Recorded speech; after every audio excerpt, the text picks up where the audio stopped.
নমস্কার, আমি clinical dietician Surangana Rana. একজন জিজ্ঞেস করছিলেন যে, "ম্যাম, আটা ভালো না ময়দা? কোনটা খাওয়া সবথেকে বেস্ট?" তো অবশ্যই এটা নিয়ে অনেকে কিন্তু কোয়েশ্চেন থাকে যে, আটা ভালো না ময়দা ভালো? ময়দা জিনিস কি ডায়েটের মধ্যে রাখতে পারবো? সবাই তো বলছে এখনকার দিনে ময়দা ভীষণভাবে খারাপ, ময়দার জিনিস খাওয়া উচিত না, ময়দার জিনিস খেলে অনেক বেশি প্রবলেমেটিক সিচুয়েশন হতে পারে, স্টমাক আপসেট হতে পারে, এরকম অনেক কিছুই হতে পারে। তো সেক্ষেত্রে কোন জিনিসটা এখনকার দিনে দাঁড়িয়ে ইনক্লুড করা উচিত আমাদের ডায়েটের মধ্যে? চলুন আজকে সেটা নিয়ে কথা বলে নিই। ফার্স্টেই বলি আটা। আটা অবশ্যই ভীষণ ভালো, হেলদিয়ার, প্রচুর পরিমাণে ফাইবার কনটেন্ট থাকছে, মিনারেলস কনটেন্ট থাকছে, আর অবশ্যই এটা গ্লুটেন কনটেন্ট। যাদের গ্লুটেন ইনটলারেন্স তাদের ক্ষেত্রে কিন্তু আটাটা একটু হলেও ট্রিগার করবে। আর যাদের অ্যাসিডিটি প্রবলেম তাদের ক্ষেত্রেও কিন্তু ট্রিগার করতে পারে। অবশ্যই আটার রুটি আপনারা ডায়েটের মধ্যে রাখতে পারেন। ডেইলি লাইফের মধ্যে আটার ব্যবহার ভীষণভাবে ভালো।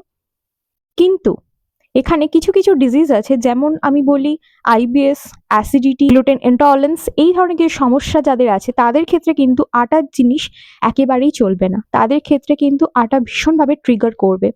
গ্যাস্ট্রিকের প্রবলেম আছে তাদের ক্ষেত্রেও কিন্তু অনেক সময় আটার ইউজ করা ফুড অনেক বেশি ট্রিগার করে। অনেকে কিন্তু ব্রেকফাস্টে ব্রেড রাখেন, আটার ব্রেড রাখেন, তো সেক্ষেত্রেও কিন্তু অনেক বেশি ট্রিগার করে তাদের। এরপরে আসি ময়দা। ময়দাকে কিন্তু এখনকার দিনে অনেকেই বলে অ্যাভয়েড করতে, কিন্তু আমরা আজকে একটা ইন্টারেস্টিং জিনিস জানবো, যেটা হচ্ছে আইবিএস কথাটা আমি বললাম, সেই আইবিএস পেশেন্ট যারা আছেন বা গ্লুটেন ইনটলারেন্স যারা আছেন তাদের ক্ষেত্রে এই ময়দার জিনিস কিন্তু ভীষণভাবে মেডিসিনের মতো কাজ করে। এতে গ্লুটেনের মাত্রা একেবারেই নেই, তো সেক্ষেত্রে গ্লুটেন ইনটলারেন্স হওয়ার চান্সেস কিন্তু একেবারেই নেই। এরপরে আসি ফাইবার কন্টেন্ট।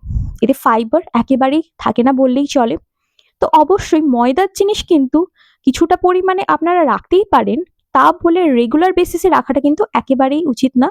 তবে যাদের এই ধরনের কিছু সমস্যা আছে, আইবিএস আছে, গ্লুটেন ইনটলারেন্স সমস্যা আছে, তাদের ক্ষেত্রে অবশ্যই আটার রিপ্লেসমেন্ট হিসেবে ময়দাটাকেই অনেকে চুজ করে থাকেন।